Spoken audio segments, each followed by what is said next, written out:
Oh, let's check this out. Hold on, Nick. Close the door. I can see what this QR code does. Here's the test. To see our menu. To see our menu, let's see if the website has anything.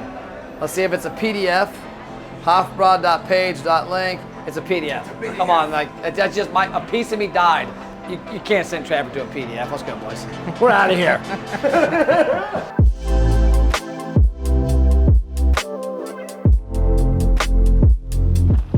What's up?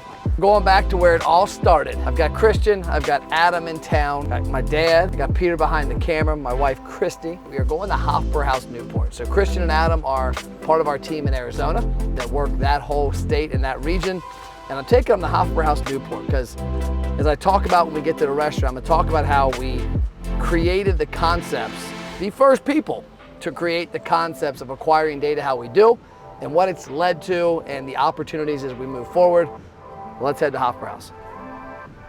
PT Cruise Day, that could be you, right there. Do you want that as a new company car? Steak and Shake, when you're in the restaurant above the register, it says take home a sack, like a sack of burgers and neon lights. So Sean Whedon was going in there one night with a buddy of his, I guess after fishing, and he's like, yeah man, that's Chief Tacoma Sack. He's the founder of Steak and Shake. And so the guy believed him. The waitress walks over and he's trying to hit on her. He's like, yeah, I know the whole story of Chief Tacoma Sack. She's like, what? Yeah, Chief Tacoma Sack. And she's looking at him, he goes, you know, up there. And she goes, it says take home a sack, moron. Sean said the guy was so mad.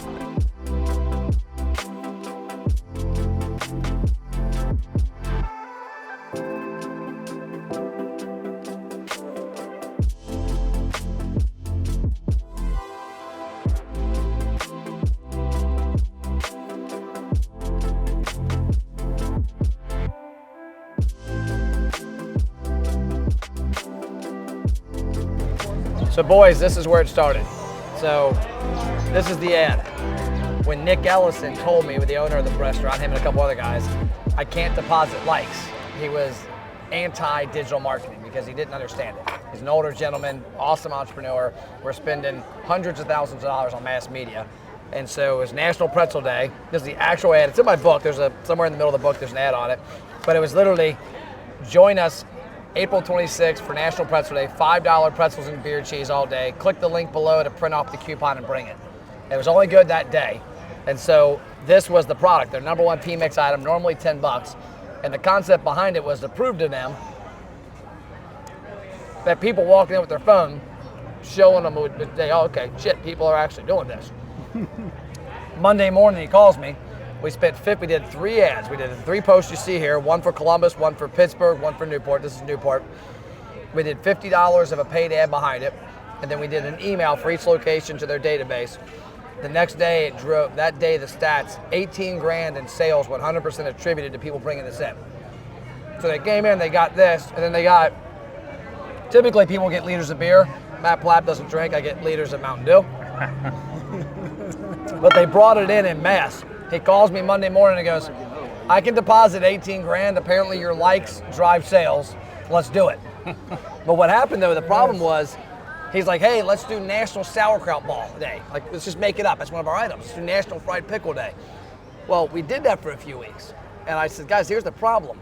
We're conditioning our customers that every Sunday, those are fire, those fried pickles. Every Sunday is something half price. And so all we're doing is stealing our profit every Sunday. If everybody gets to learn this, it's going to be a behavior and we cut our profits. I said the big thing we have to do is be able to take this promotion and get people to take an action to give us their data. So if they've already gotten the free pretzel, we can not give it to them again, that they're excluded, that they go to a different path, down a different route. I went to the National Restaurant Show that year, May 2015. I thought, okay, I'm going to go there. There's a hell of a lot of companies here, 4,000 companies. There's bound to be a company that's got a tool that does this. None. I actually got a little shit because I did a video in the lobby, tagged the NRA, tagged a bunch of stuff. And I said, hey, you need, restaurants called, they need their DeLorean back because all your ideas are from 40 years ago. And I got a little crap because a couple of friends of mine in the business, like, man, you can't do that. Like, it's ruffling the feathers. I'm like, it's serious. I'm at this show, the National Restaurant Show, and every company here is living 20 years ago.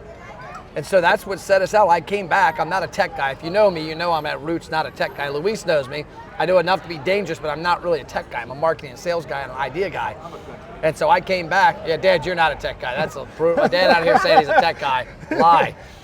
So I came back and I set out. And so for the next 12 months, I developed the strategy of getting people to come to the restaurant through Facebook, their website, and a kiosk in the restaurant, taking an action to give us their name, phone, or email, and delivering one-use offers that I could track and say, Matt Plapp came on this day for lunch. I want to get him back for dinner next week. And it just led down a path where by 2017, we had restaurants calling us saying, hey, I see what you're doing for Hofbräuhaus. I called, they told me it was you. Do it for my restaurant. And it never occurred to me that we could create a strategy and take it everywhere.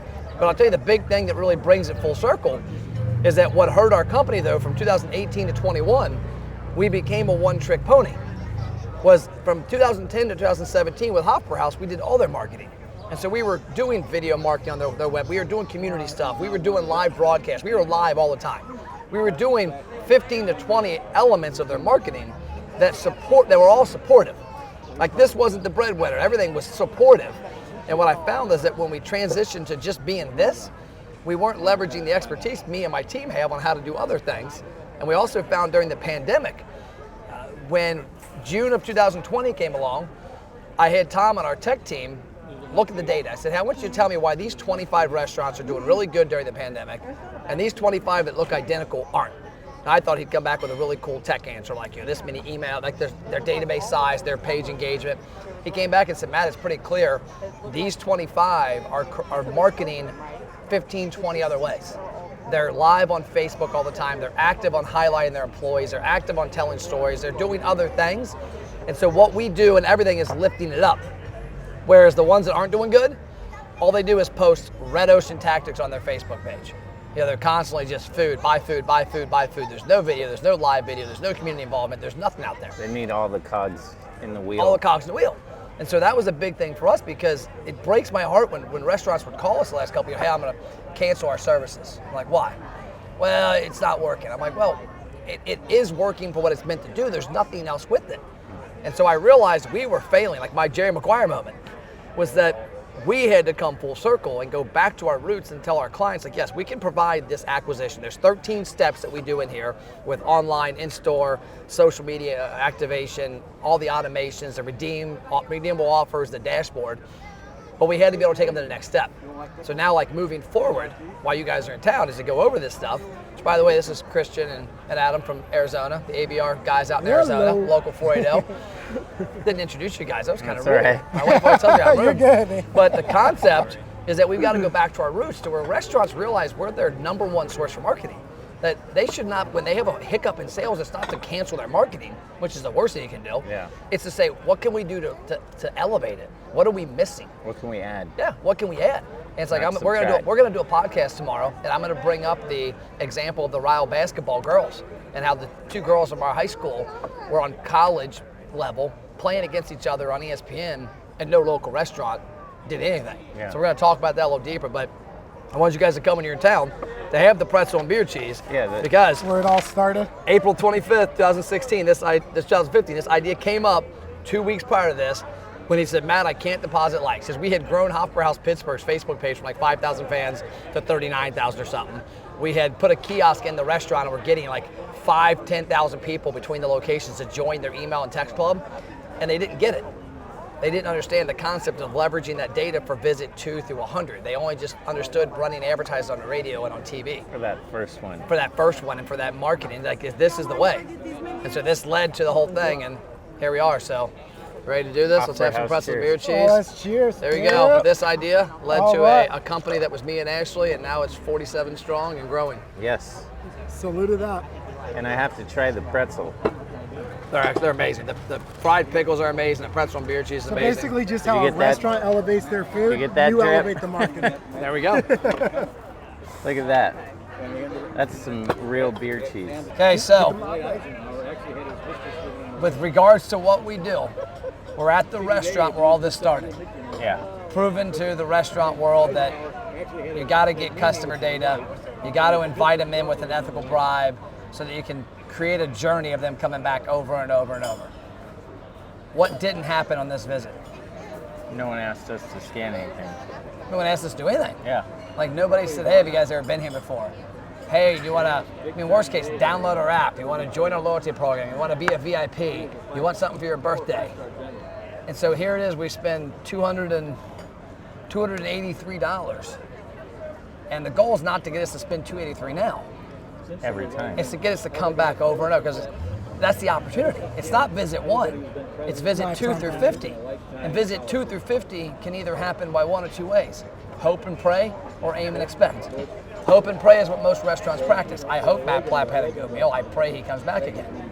Aim and expect is I can aim at a segment of my database that came for the first time, or came for the first time in a while, or came for lunch or dinner, and I can expect a return the more I reach them in their phone.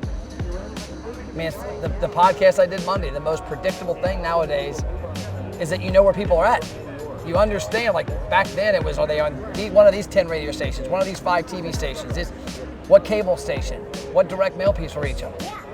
Everybody in this damn place, we walked around and looked, I guarantee you 90% of people in this place, even this like 2-year-old kid over here, probably rocking an iPhone and looking at social. The kid's probably making a TikTok right now.